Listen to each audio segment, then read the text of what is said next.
Good evening and welcome to another five-part series hosted by Breakthrough to Success.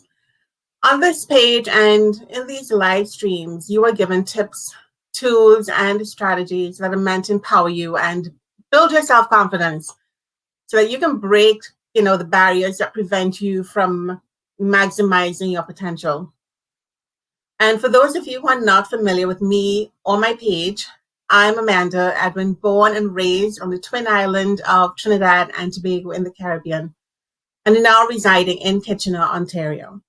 And this page, Breakthrough to Success, has been a project of mine since August 2020, around the middle of the pandemic.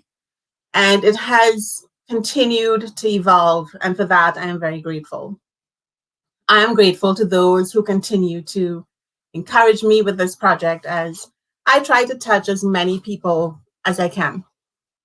Now, because I'm hosting this live stream from my home, which is situated on territorial lands, I would like to begin this evening's live stream with a territorial acknowledgement.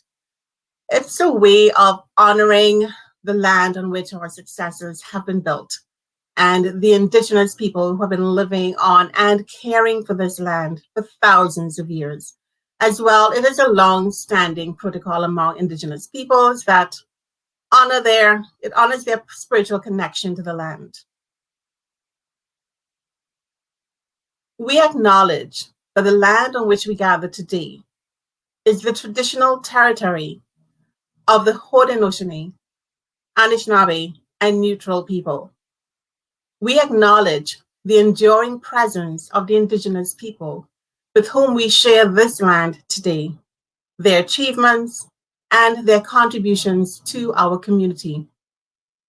We offer this acknowledgement as an act of reconciliation between Indigenous and non-Indigenous peoples of Canada.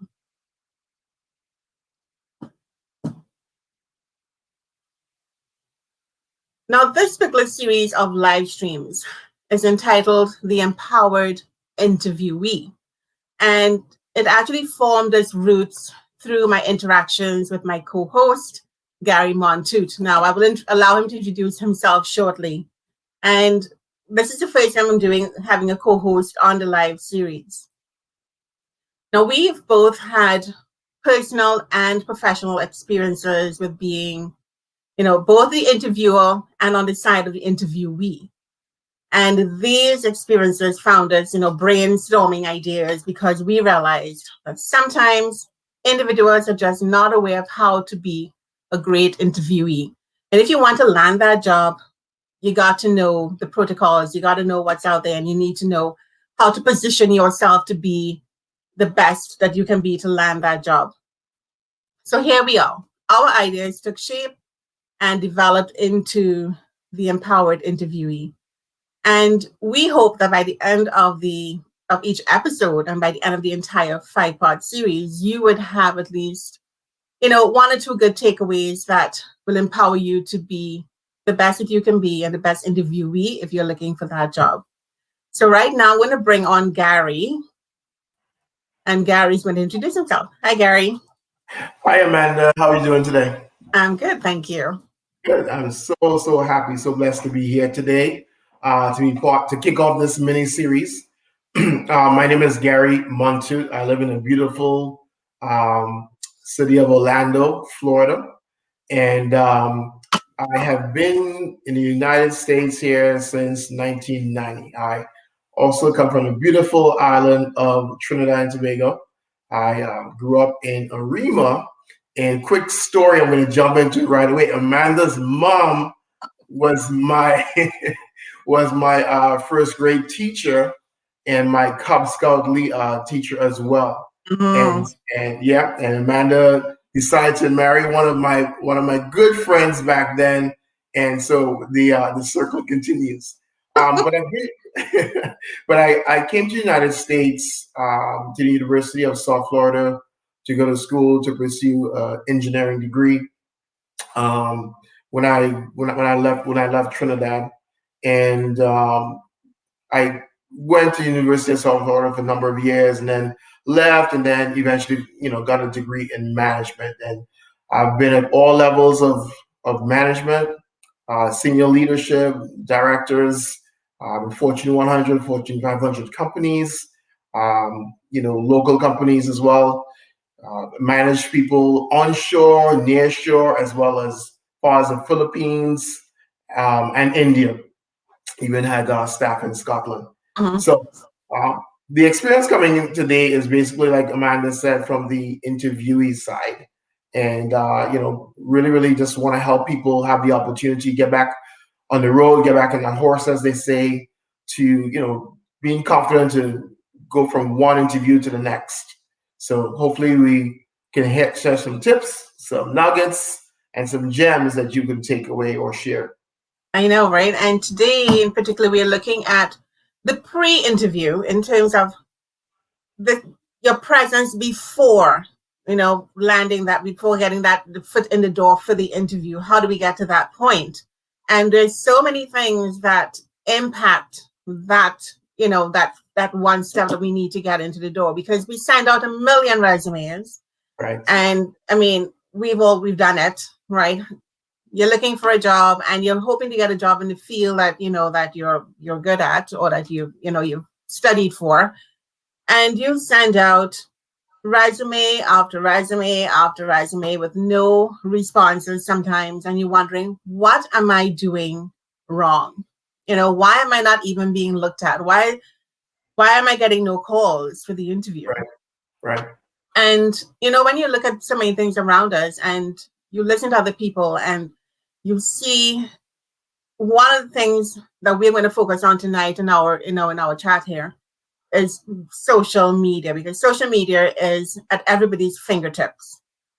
Okay, from the very young to the older generation, and what we do there impacts what happens at our next step in our career. Do we get that job or not?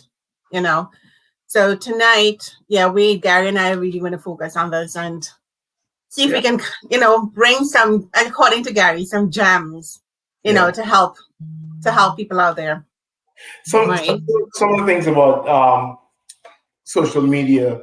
Let's start with the email, right? Mm-hmm. The email that you put on that resume. It's as simple as you probably your first initial, last name, and I always like to pull my son into every one of these conversations, right? Love him to death, but one of his first emails was monkeypfizz at whatever.com. And it was okay with it, but as I got more into it, it really clicked after years upon years what that really was, right? And eventually, he went with his first initial last name when he got into.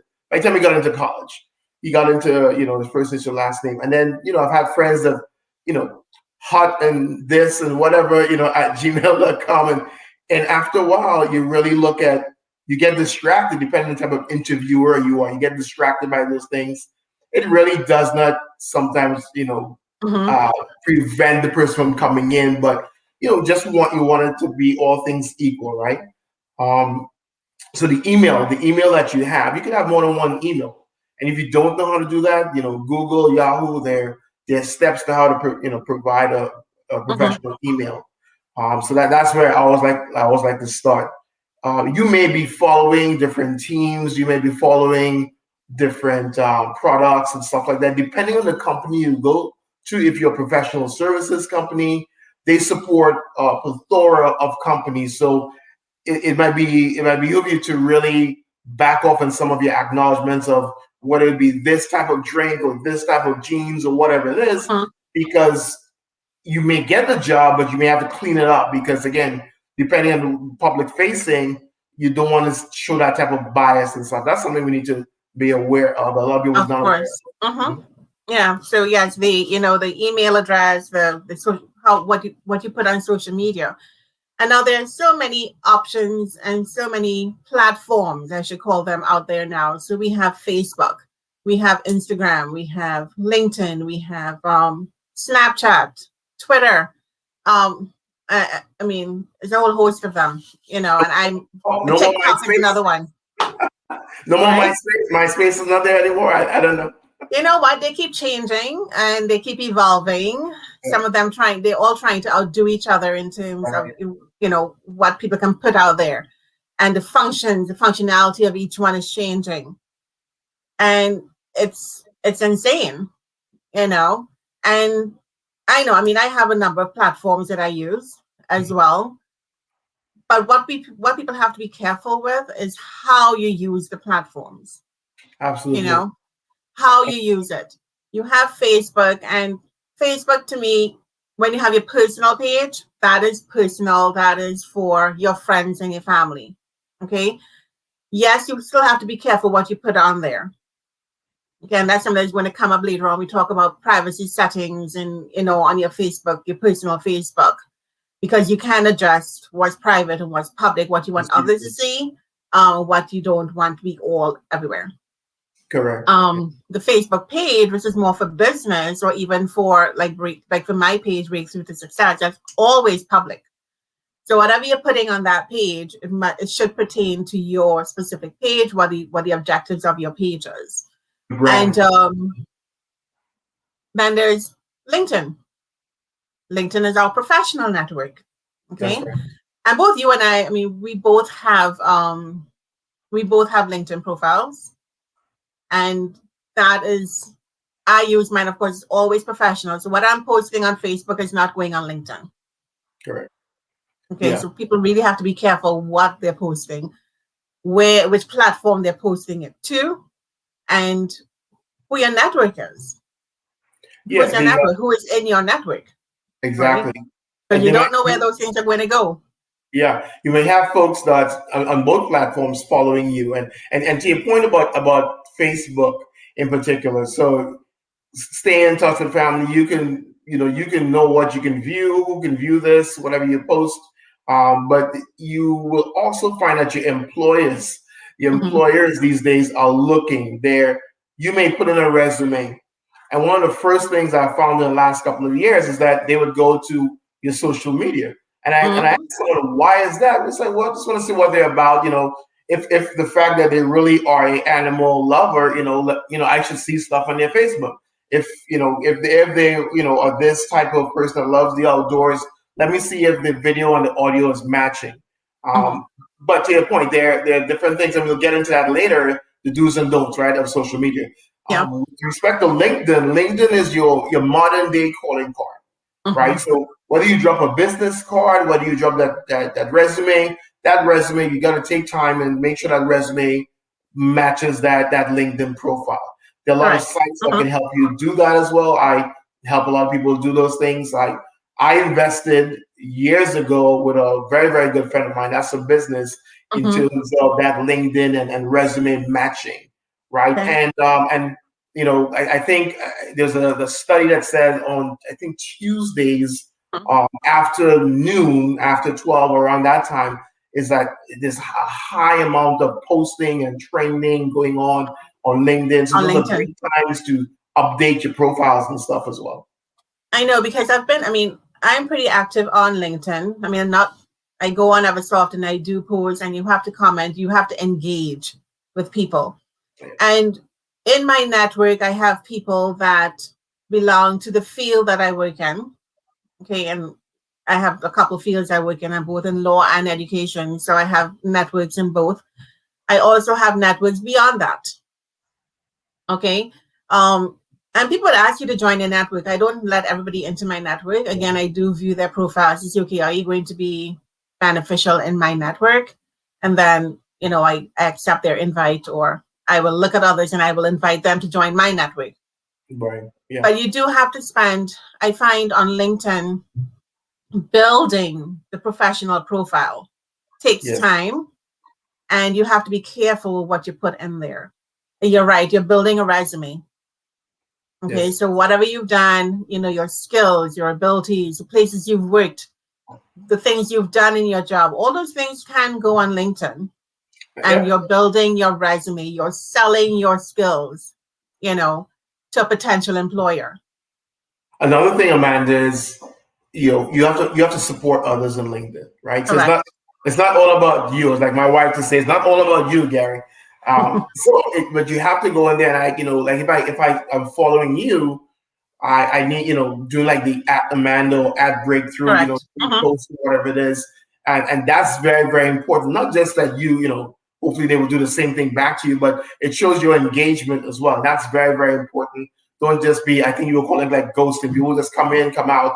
There's a reason it's out there, interact. So show that you have that ability to do that. There are a lot of jobs out there that whereby, if there's like a pop-up or a portal at work, you have to learn sometimes to be able to respond to the internal customer in a timely manner. And so you could easily, if you have a presence on Facebook, LinkedIn, Twitter, you could easily say, hey, you know what? Check my profile out. You'll see exactly how I follow people, I support people, I have my opinion as well, right? Yes. And employers want to hear your voice as well. So your voice will be in your writing, the things that you post. So again, we have to be careful what you're posting. For me, I like to ensure that my posts tend to be synonymous across board. It may not be the exact wording but the theme is similar across board. Yes. It's my voice. Okay. And you'll find profiles out there with people cursing, they're bad mouthing and their employers. So that's, oh my God, no, you don't, because you don't know who's looking on at all of this. Okay. Right. The person that you're talking about may have a connection with the job that you're looking to get later on, and you've burnt your bridge there. Yeah, absolutely. Okay. And so if I could jump in right here. So that connection, that networking, like what all this series is about, that same Facebook, you may see somebody put, they're employed at. You're like, oh my goodness, I'm applying there. Let me go ahead and direct message them. Is there a way that you can get me in touch with a recruiter? Can you give me what the culture is about that? That's how you use it, right? Let me know the culture of that company before I apply. Before you apply. Before and let me know what I need to clean up. Maybe I'm a Coke supporter, and maybe there is Pepsi I want to go work for because the job is there. Clean it up. I mean, you want to do that, right? Yeah, so it's the power of networking. So you can get your networks through any of the platforms and build your network from there, collaborate with others, and get a foot in the door. You can get that foot for an interview, get your foot in for that interview. I was told more than 80% of job landings in the last 6 to 7 years has been through someone you know, right? Networking. And we should not put that in a bad light at all, because a company does want to hire the best. And if your circles, depending on the circles you have, right? If the circles that you run around with, you have people that you would talk to this company about, then why not bring those people in, right? So that's exactly how that works. Now, people might say that sounds unfair. Not necessarily, because there's like so many people looking for a job. Now, you get to interview people, right? So if Amanda, you had someone that, hey, Gary, I think this person would be good for this position. As a courtesy, I will look at the resume. I will say, okay, no problem. I'll talk to you about them. I will have a conversation, and I'm still going to pair them up against the other candidates that I may not know. I'm not going to do you a favor of hiring the person, but what I'm going to do is maybe like want to talk to the person on a one-off, and they have to obviously match up. And I trust you based upon how we interact, that you're not just going to send me someone who's just looking for a job and has no skills whatsoever. Because the one that you offered to me, I'd be like, Amanda, I'm going to chill with that one. You don't have a good track record right now. And you know what? I can attest to the fact that networking, it's a high percentage of job you can get through networking. When we first came here to Canada, and being an immigrant in any country is tough. Yeah. Tough in landing the job that you want, that you're hoping to get. And what we did, of course, we started off in jobs, again, my first job was through networking. Yeah. Through my sister. She was teaching for a company out in Kitchener. And she said, hey, I can help you. I can get you. Why don't you apply to this? And I got the job again, because connections there, networking. And later on, I got most of my jobs through networking, as a matter of fact, Yeah. because I don't believe in burning bridges. Absolutely. Okay? I don't believe in burning bridges. If I have to leave a job, I'm not burning the bridge. I got another job. When I applied for and I got my foot in the door. But when I got laid off on that one, because things happen in life, you get laid off. That was my first experience. Yeah. And I got a phone call. I was home one day in my pajamas, sending out dozens of resumes. And I got one call from a manager for a company out in Cambridge. And I did not even apply to that company. Okay. I didn't apply to the job. I didn't apply there. And he called me. He said, hey, I heard that he told me, he said, I heard that a little birdie told me that you might be looking for a job. And I'm saying, well, yes, but I didn't know who he was. Okay. And I didn't apply to anything in that company. So I was kind of taken aback as to, okay, let me hear what you're offering. Right. I mean, that's the way the conversation went on the phone. Right. I had an interview the following day, and I landed the job right away, right within, in the interview. But again, that was in networking. So someone who knew me from another position I was in and knew my work ethic felt they were able to recommend me to this other person, this other company. Right. And they reached out to me. I stayed in that job for over almost 4 years, and then I moved on. But again, it's all the networking. Networking, correct. Yeah. Similar instance. I began to apply for a job a number of years ago, and I said, you know what, I'm not going to get it. I stopped mid online application, but my resume was posted already, and the administrative assistant, she sent me an email. Hey, I see, a personal email. Say, I see you started this application. Please continue if you're interested. I was done like in, I don't know, 10 minutes, and within about an hour and a half or so, I get we would like to have a conversation with you, and I got that job as well. And it was a great job. I traveled the world, loved it. But sometimes we sell ourselves short, right? And sometimes people look at your resume and look at your profile, look at how you come across. You may not be confident at all, but just that resume, like I said, that calling card that spoke to them, right? Mm-hmm. That's a couple of interviews I've been on because I've done a lot of work with my resume. It's like, okay, this resume is phenomenal. Let's talk about you, and that's where you want it to be. I want to move to the conversation. I want to move to the conversation, not the piece of paper, because we can read that. I see you have been here. I have see you have been here. Okay, a great Tell me interview. about you. Right, Yes. a great interview is like, okay, so what brings you here? Why should we hire you? Bottom line, that's it. Why are you the person that needs to come over here? And that's the opportunity to talk about you. Now, you may not really be confident, have that confidence to sell yourself like that, but it is a sale. No matter what. Now, I'll share something a little bit later about, you can also deal with interns. And, there's an intern that just moved me the other day, and I'll tell you a little bit later about that. But, yeah. Okay. All right. So I found a video on YouTube that I want to share.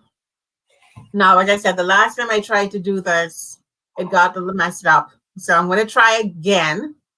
And hopefully this time I will be able to get it to play properly. So I'm going to share my screen and share the video. It's a video about the impact of social media before you get called in for that job. Okay. Before. So here we go. Wish me luck on this. We need a studio engineer. Okay, share screen. And I'm going here. Here. Okay.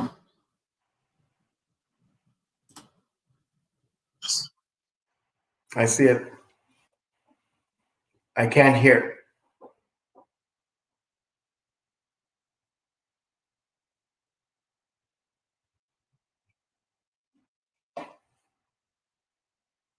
So there's no audio? The audio? No audio. All right.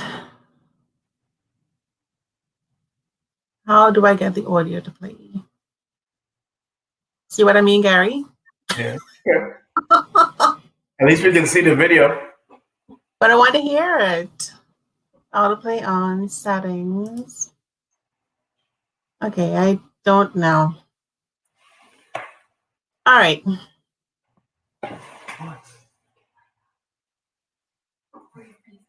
I do not know how to share the actual audio with this.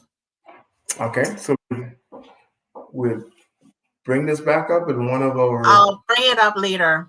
Yeah. Hopefully, I can get it to play before. So I'm just going to bring us in. I'm going to take it out of here now, and I'm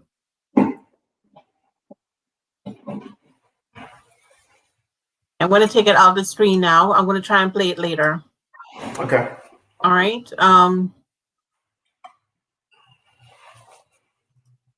Okay, so I'm going to stop sharing the screen now and put us back in here. Okay, I'll figure it out. Okay. If not, I will post it on the I'll post it on the page later on if I can't get it to play the sound. I really don't know. Okay.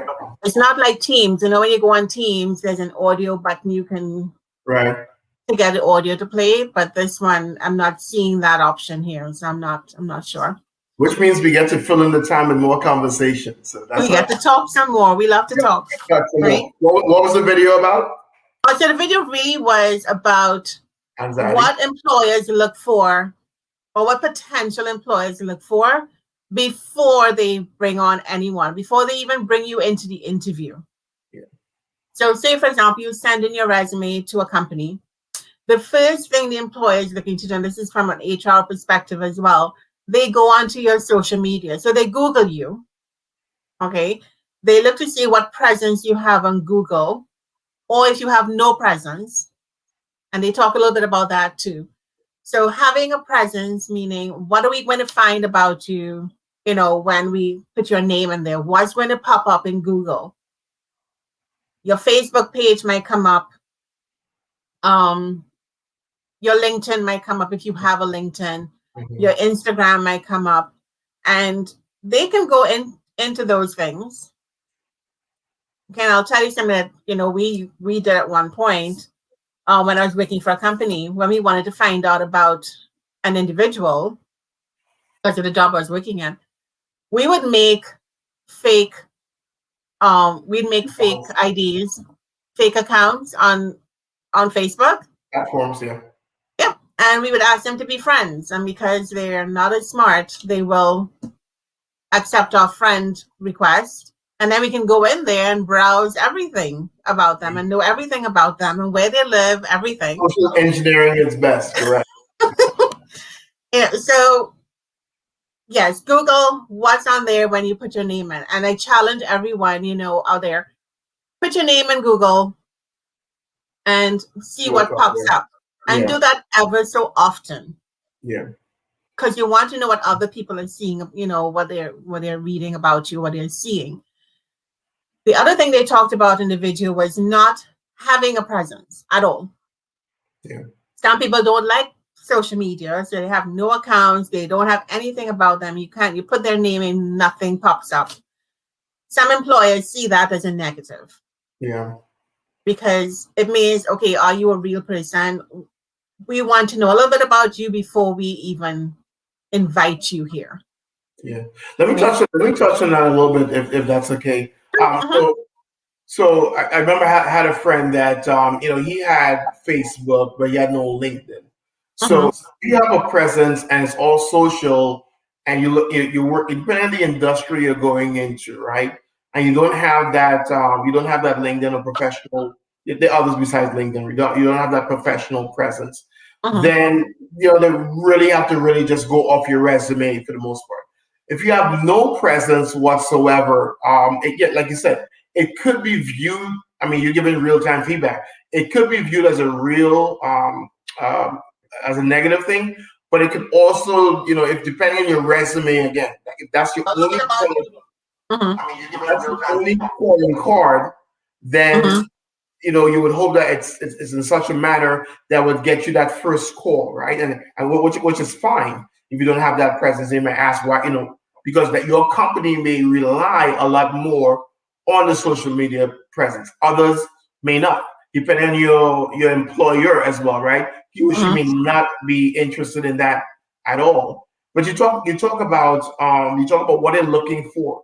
Usually, we want to bring somebody that's gonna be a little bit different, a little bit different, but that can gel. You would hope that's what they're bringing for. Sometimes you will want to bring in somebody that's just like them, right? But I would challenge anyone that you really want to come and be a trendsetter, someone that's a little bit different. I believe in a diverse, inclusive workforce. So you definitely want to come and stand out, not as being like the top person right off the bat, but being able to gel with a team, whether it be a boss, the department, or the company. Those things. So you have to look at what it is about. For me, sometimes when I look at a boss, right, like an employer, I look at who the director, VP is. If they're into soccer, boom, that I am like, okay, great. So that's your thing, right? into movies or whatever it is. That's my thing again.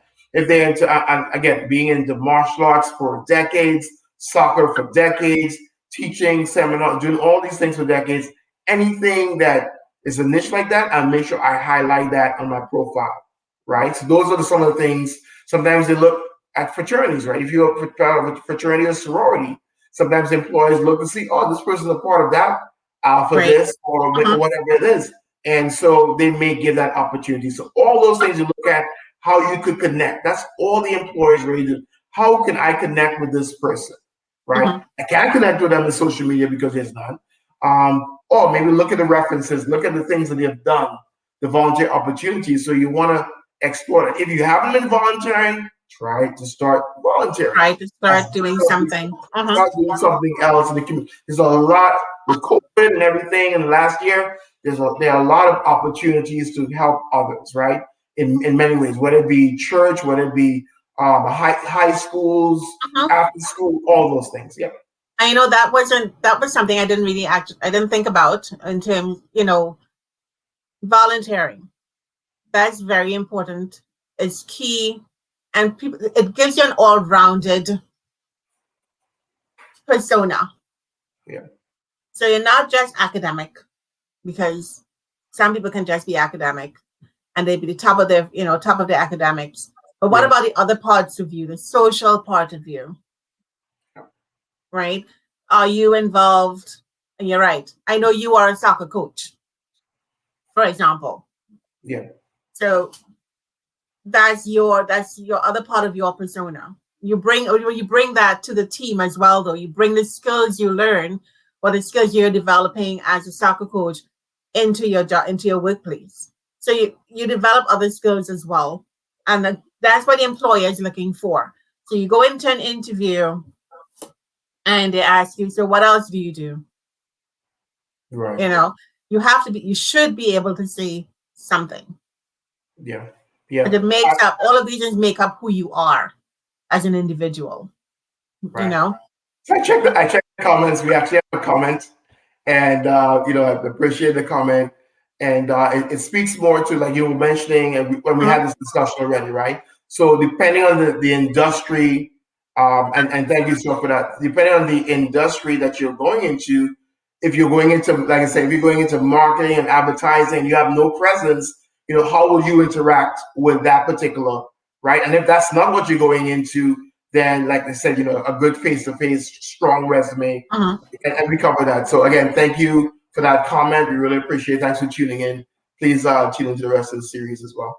Thanks, Stuart. Yes, I'm reading the comment there. So he's saying as well that he's never seen anyone rejected for not having a presence. I'm guessing a presence on social media. Yeah. And that's fine. Some people don't have it, but you still, when you go into that interview, you still have that persona should come out anyway in your interview. But I think what we are talking about in terms of having a presence is the connections that we can make through the connections that, through the social media, the platforms that we have. And some people are not comfortable with it all the time, and that's perfectly fine for whatever reasons they have. Yeah. I I do like LinkedIn for the professional part of things and keeping it very professional. On there, if you don't want to have like a Facebook or Instagram or TikTok, then I think at least one of them would be the LinkedIn. If you want to have that professional presence, the LinkedIn would be the perfect way to go. Yeah. All right. And you just again, like we said, we should spend time on really tightening up that LinkedIn profile, following others in the industry. That's really good. You're gonna get Industry, yes. a lot of great gems doing that, right? Following others, seeing what they're doing, seeing what they're doing as well. Maybe you're not doing that, right? Networking. Oh, and I've noticed. I don't know if you've seen this too, man. There's been an increase of free seminars, free networking events that because of our virtual space, right? We're able to go in there and see what others, our level, above our level, below our level, whatever it is, see what the conversation is about, and that's a great nugget of that presence as well, I think. Correct. Okay. Yes. All right. So I want us to get into the do's and don'ts, and we talked about a little bit about those in between, but I want us to kind of now introduce it to everyone. The do's. We're going to look at 10 do's and 10 don'ts for professionals when it comes to social media. So, Gary, I think I'm doing the do's, right? You're doing the do's. You do the do's. I'm doing the do's. You say 10, right? You said 10. You said 10. I think I have 5. Yeah. So 5. So I'll do the 5 do's, and Gary's going to give us the don'ts when it comes to social media for professionals. All right. So one of the do's that we talked about is being respectful. Be respectful on social media, and it could be any platform. Okay, it could be your Instagram, it could be Facebook, it could be LinkedIn. Because because I'm on all platforms and I have a number of connections and contacts, and I see all kinds of things on there. Some I either just not respond to or I just delete. That's a good one to have, to delete. So avoid attack. You have to avoid attacking other people and use your judgment about your own posts. Could they be viewed as negative? Could they be, would you want to put it out there in a crowd? Think before you post. It's almost like sending an email, when you're upset about something and you send this very hasty email out there and you can't get it back. Stop and think, should I post this? And think about how it's going to impact, other people who are reading it. Is it meant for someone? Because people read into things a lot. Yes. It may not be meant for them, but they say, oh, this person's talking about me. Not necessarily. But again, yeah. So stay clear. Stay clear of that kind of thing. Think about things before you post it, and stay clear of profanity, especially on your social media. And in the video, and as I said, I'll post a video on the page after. One of the things that came out in the video was when you're posting and you're talking, whatever your words come out, does it sound racist? Does it sound sexist? Does it sound narcissistic? You have to be so careful, because when the employees are looking at these things, they look at the words that you use, because it tells a lot about you as an individual. Okay. That's right. That's right. And so it's meaning that you can't control yourself. All right. Another do, and I talked about this one again, was having a presence on LinkedIn, having a complete profile, having a professional headshot. And as I said, both Gary and I have LinkedIn profiles. You can actually go onto our LinkedIn profiles. You can check us out. You can connect with us if you like, and start building a network from there if you don't already have one. We would be willing to connect with you. No selfies on LinkedIn. Selfies are for Facebook and for Instagram. Maybe even, TikTok is a different platform altogether. Snapchat, all these things. It's really your resume. Your LinkedIn profile is your resume. So they're very careful. Be sure of the content. Make sure your content is correct. And again, in the video, they talked about grammar and they talked about spelling. So they look at all these things about you when you post, whether it's on Twitter or wherever you're posting. Right. What's your grammar look like? Are you spelling okay? If it's not too kosher, too many mistakes, they're going to shred your resume. They're not going to call you in, right? Make sure that all your jobs and your titles and your dates are accurate. So you have to spend quality time on LinkedIn to get your resume, to get that profile to stand out and to have people come to your resume and look at you. And they have a lot of headhunters out there. So having a good LinkedIn profile could be a plus. Let's talk a little bit of the integration of that. You're talking about the do's and the selfies and stuff. So, Yes. And there are different types of selfies, right? So, someone landing that job and want to do a selfie is like, this is me being happy on my way to my first interview or whatever it is, and LinkedIn. There's nothing wrong with that. Nothing wrong with that. Mm-hmm. There's nothing wrong with that type of selfie and stuff. You dressed up, you're in your new suit, your new dress or whatever, and you want to show that, you're about to step into that interview or you're starting the job. You want to take a nice selfie, nothing wrong with that.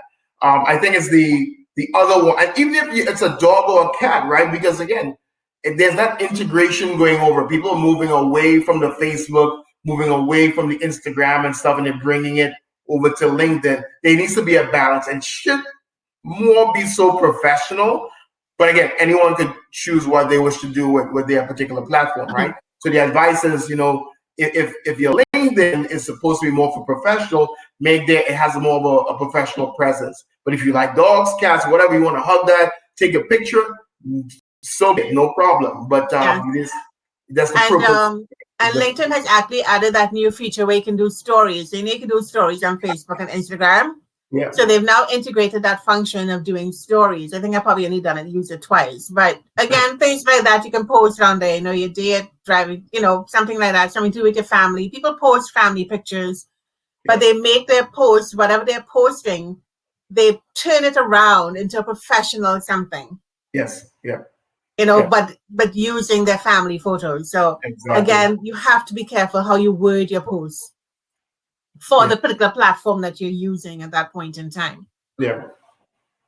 So the other do is privacy. Do learn to love your privacy settings. And this is particularly for Facebook or Instagram. LinkedIn is pretty public, and the only people who see what's on LinkedIn are people who are within your network. Okay. Facebook, same thing. People who are in your network or your friends list or your wall, they see what's on your wall and they can post what's on your wall. If you have something in there that you don't want the whole world to see, make sure you can go into your settings and you can change it to private as opposed to public, because there may be a public thing. I know albums on Facebook, because I do a lot of albums on Facebook myself, they're all public. So you have to be careful again what you're posting in there. Another do would be to keep sensitive company info under wraps. So again, depending on the company you work for, and that's for any company, as a matter of fact, they all have privacy issue, privacy information, private information that they don't want going out there.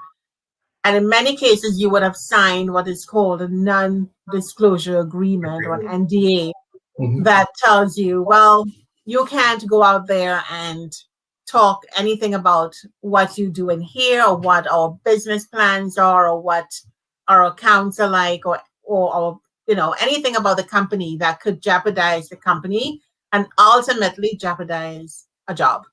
Okay. And now that's once you've had the job. Okay.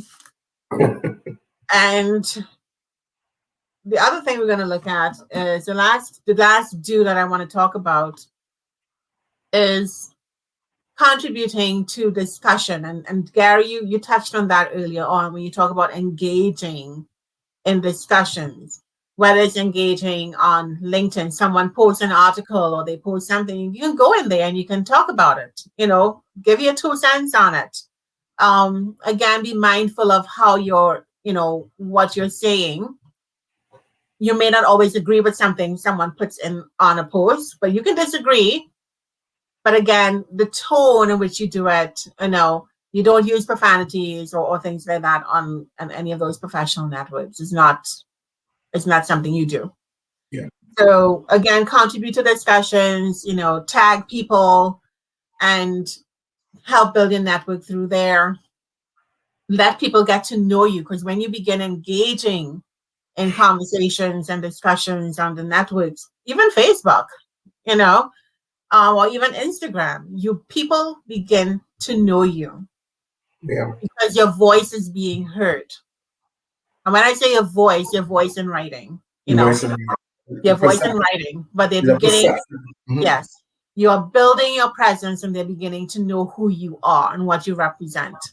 So, yeah, those are the do's, right? So be respectful, have a presence on LinkedIn, learn about privacy settings, keeping your company information private, and contributing to discussions on social media platforms. All right. All right, Gary, on to you now for the don'ts. Tell us what we should not be doing on social media. Right. So these are some of the don'ts, and I want to, air quotes, be careful if you disagree, and I'm okay with you disagreeing. This is by no chance law, right? So there's a note here to don't post about politics or religion unless you're actually in that specific field. And I want to go a step further and say, be mindful of others, right? Be mindful. For me, whether it's Facebook, Instagram, or LinkedIn, I post things not in a maybe controversial, depending on where somebody stands, but I have no qualms about posting about my faith, right?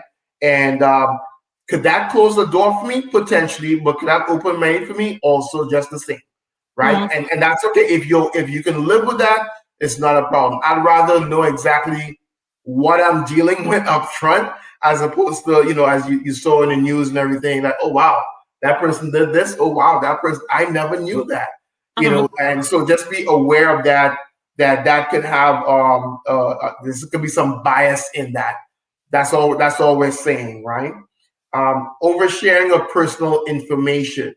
I woke up this morning, I had a cup of coffee, I did this. Again, we're talking about LinkedIn, right? Not Facebook. Different, again, people say Facebook is for people like you and I, Amanda, our age group. Other people are not using it, but be very aware of how much personal information you're sharing out there. What do you really want people to know about every single thing that you do with your family, everything that you? So it's not the medium for you to vent, really, in particular. Now, if there are topics and sharing that's necessary, absolutely. But like recently, I see it on Instagram, and the whole gas, quote unquote, shortage going on the East Coast here. People filling up this, and they're pictures from years ago, but everybody's like putting all these pictures, and it has nothing to do with what's going on right now. If you really follow what's going on, you realize it's like the whole toilet paper crisis of the pandemic and all these things, and you need to really, really be informed of what's going on out there. You were going to say something? No, yeah, to that point, when people are posting things and they share, when they're sharing, that happens when they're sharing a lot, sharing other people's posts. Yeah. Be careful that what you're posting is actually relevant or that it's true.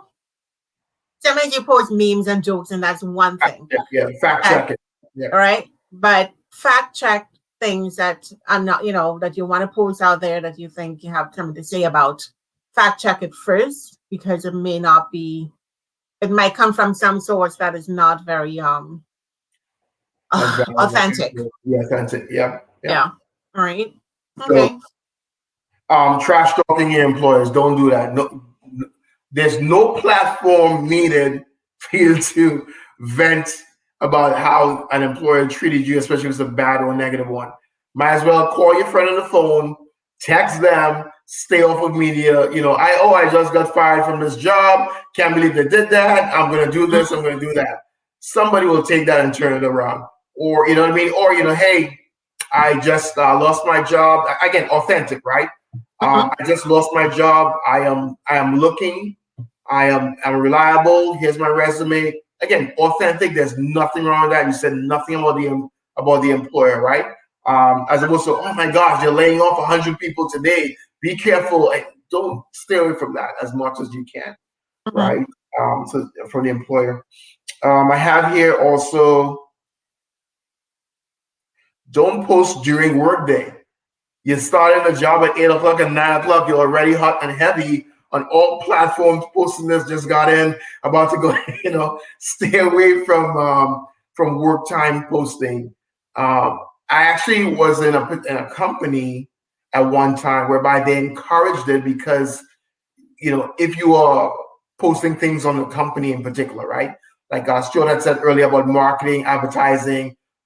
This one particular company, we would launch certain things Monday evening or whatever it is. So because of the trending and because of the data that we have, that saw that more people, we said no posting, but a lot of professionals are in the middle of the day posting updates, professional updates, and there's nothing wrong with that. Actually, it's the other type of posting we're talking about, right? Unfortunately, there was a situation where someone said, they were not going to be at work, right? And they were sick. And then somebody found them on social media at some park. There you go. Yes. Stuff like that. That it happens, that's dangerous and whatnot. And I didn't fact check it. I don't know if the fact checked it was an old picture, but the fact is that picture showed up on the day you were absent that you called in sick. Not a good look. I've seen that before with people, calling sick, and then they post a picture at the park with their kids or something. It's And again, in that video, that YouTube video, they talked about the HR manager was saying that they look at things like that. How often are you posting on social media? So when they're researching you and they go into your social media, they can see, are you posting 4, 5, 6 times a day? What are you posting? Does that mean that you'll be posting while you're at work? And how is that going to impact your job? Do we want you here in the first place? So maybe not. So we're not going to call you for an interview. Yeah. If you're doing professional stuff, like for me on my Instagram, not my personal Instagram, my Breakthrough to Success Instagram, and my legal Instagram, and my page, my Facebook page, I do scheduled posting. So it's pre-done, right? Yeah. And I schedule them in advance to be posted. So I don't have to be doing it, during the day. It's all being done, pre-done. Yeah, and very in the field, right? So if you're in that particular company that encourages trending and stuff like that to get the companies, the higher up in the rankings, or the culture of that company out there, right? It depends on the culture, correct? Yeah, they encourage that. I remember one company I worked for. In the middle of this meeting, they're like, "Hey guys, use hashtag this. Make sure you take all the pictures from this meeting right now, post it up there." So again, they're encouraging. Oh wow, look at this company. It's like 7 o'clock in the morning, but they're already having orange juice and donuts. It's marketing. It's part of the marketing strategies, right? We want the best to come in and work there as well. And don't you mentioned I don't feel you must post constantly, right? That's the last one that I had there. So just to recap the ones as we coming up in the hour here. Don't post about politics and religion. Be careful about it. If you are going to post, be very careful about it. Just be aware that there might be or are biases depending on how people read as we've seen the last couple of years. Don't overshare personal information. Don't trash talk your employer. Don't post during work time, and don't feel you must post constantly. Right? There's a time and a place for everything like that. There is a time and place for everything. And so again, this particular episode, we were looking at the power of networking, what it can do, what social media platforms are out there, and how what you do on all those platforms, how they impact your ability to get an interview. Okay, so it's part of being empowering you at this point and say, okay, let me go back and check my social media right now and see what's on there. And one of the suggestions, if you know you've gone through your social media, because I've had nieces, and then I'll tell them and say, hey, take that post off. I would message them if I see something on there, because I know, I say, okay, take that picture off. And I would message them right away. Hello, take that picture down. That does not look good.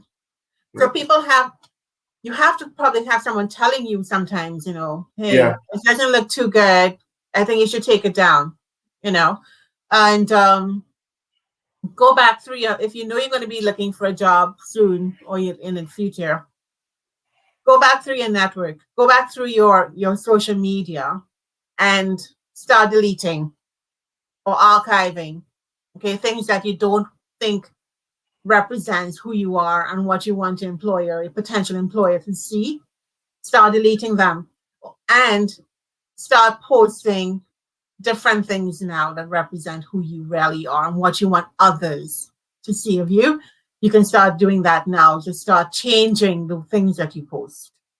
Yeah, because a lot of the past, to your point, a lot of the some postings may have been from an emotional place, right? You wanted that release and expression, and there's nothing wrong with that. There's nothing wrong with that. So what we're saying is, we're not going to try to truncate or put people in a box with all you can't. Just be aware of, on the other side, someone may not know what you've been through. And quite frankly, someone may not care what you've been through and post, you broke up here, or whatever it is. And so depending on what you're going into, they may not want to see that. When you get that job or whatever, do you want to share on a personal level? Like, I just recently hired someone, and I had lunch with them, and then I found out, everything, where they've come through and different things. And I was like, wow. Now, in the interview, that didn't come out. In the resume, that didn't come out. But we built that connection now that we work together. Oh, wow, okay, no problem, and it was very engaging, right? Because there's a similarity in my life as well. So again, and I love the fact that you say that to your nieces. I've said that to some of my friends' daughters and sons as well, right? And I think that's what, as a unit, as a family, as a community, we need to not shy away from, right? Because I agree. Because you guys may not be online, but I know your daughter, right? And I see her doing some stuff. And she knows me. Hey, what's that about? Or whatever it is, you okay? Stuff like that. Because again, it's an emotional release for a lot of people. So that's true. Conscious of the time, we're at 7:59. Yeah. So we're just coming to the end of the first episode tonight. Thank you so much, Gary. Gary's going to be my host for the whole series. We have a lot of chatting to do, and for the last few, we have other people coming on as well. I'm hoping to do a panel discussion and get input and other people's perspectives on different things. Next week, go ahead. Real quick, Simone, my sister, she jumped on there. Appreciate you. So hi, Simone. It's yours again. Yeah. So the next week, we're going to be doing interview prep and looking at the do's and don'ts of interview prep. Where you have the interview. Okay, you've been called in for the interview. Your resume was successful. What now? What do I do now? So next episode is exactly what we will be doing, throughout that hour. All right, and we do welcome feedback. We do welcome, anybody with suggestions. Yeah, that was really nice of Stuart to put that perspective. It was. Thank you, Stuart. Yeah. Okay. Oh, you're welcome, Simone. Simone is saying thank you. I'm just going to show that on there. She said thank you both for your input and all of the information you shared. Yes, you're welcome. And Gary and I have been chatting about this for a while, and it's finally come to fruition. We can go on and on and on. Right. Okay. So good night, everyone, and please join us next week. I will post that YouTube video and try to learn how to do the YouTube video sharing if I have to do it again. So see you next week. All right. Bye-bye. Bye.